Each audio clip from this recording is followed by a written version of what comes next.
First of all, I'd like to welcome you all here this evening for our weekly discussion and presentation on early American history. This week, we focus on a unique election in American history, the election of 1800.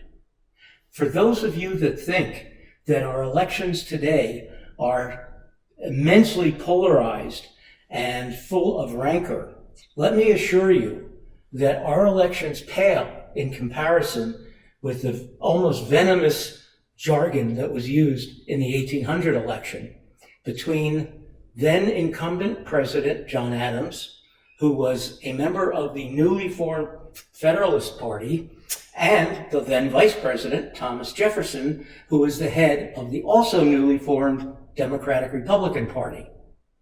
Now we have to back up a little bit. At this time, the Constitution, barely 12 years old, was not designed or took into account the development of political parties. So the process for electing a president was rather different than it is today. Electors were chosen, same as today, 2 for the Senate and 1 for each member of House of Representatives. Those electors each had 2 votes, one of which had to be for somebody who did not reside in the state of the elector. When the electors met after the election, an amazing thing happened. Number 1, Jefferson beat Adams handily, 73 to 65 electoral votes. Unfortunately for Jefferson, Aaron Burr, who was supposed to receive 72 votes, also received 73. Hence, a tie. According to the Constitution, when there is a tie or when there's no clear majority of electoral votes, the election is thrown into the House of Representatives, where the process of the election is totally different. But let me digress for a moment. This isn't really about the election, and it's not about the issues, and it's not about John Adams, and it's not about Thomas Jefferson.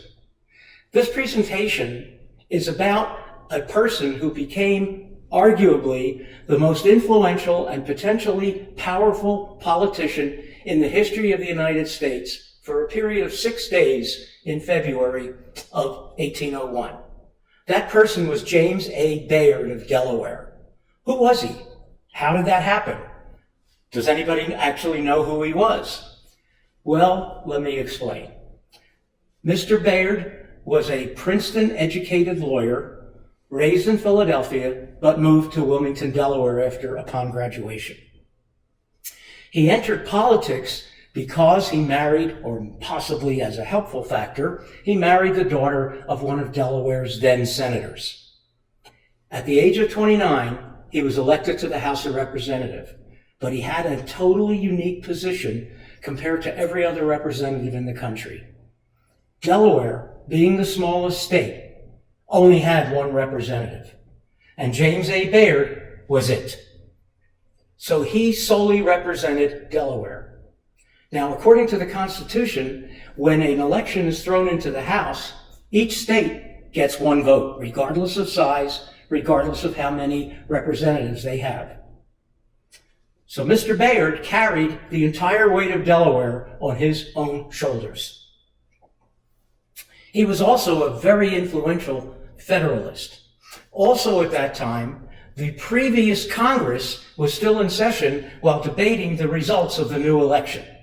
In this case, the Congress was Federalist, the winner of the election was a Democratic Republican, and needless to say, the political winds blew very hard.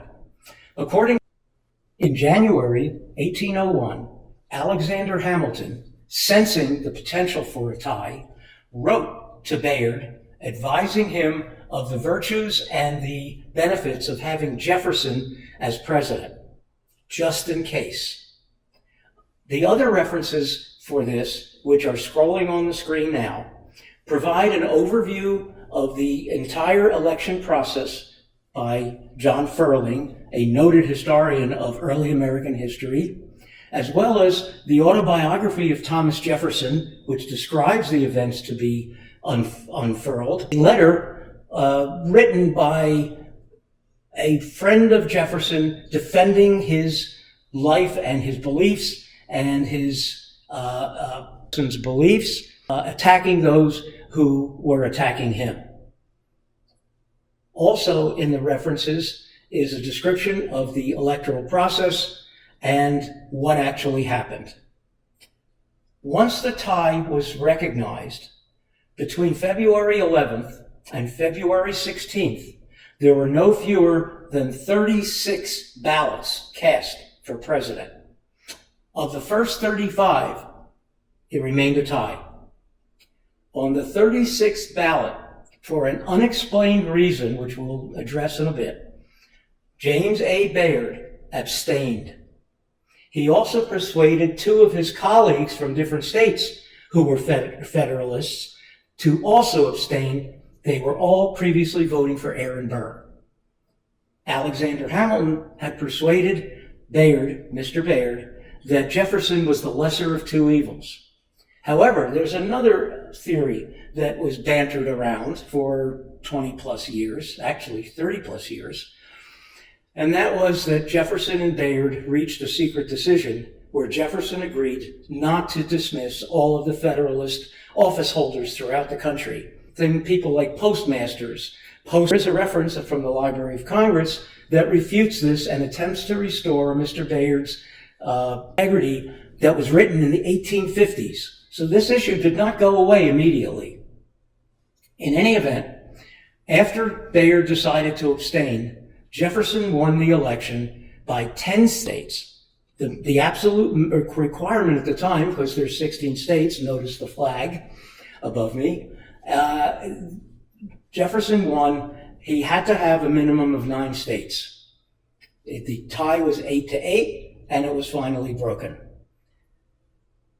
Mr. Bayard was the single person who delivered the presidency to Thomas Jefferson, who started 28 years of Democratic-Republican rule in the United States before that dynasty was broken. In any event, he affected the history of the country and was the single most influential person in that particular election. Well, I thank you for listening to this introduction. I trust that there will be comments or questions. You are more than welcome to present them afterwards. Good evening.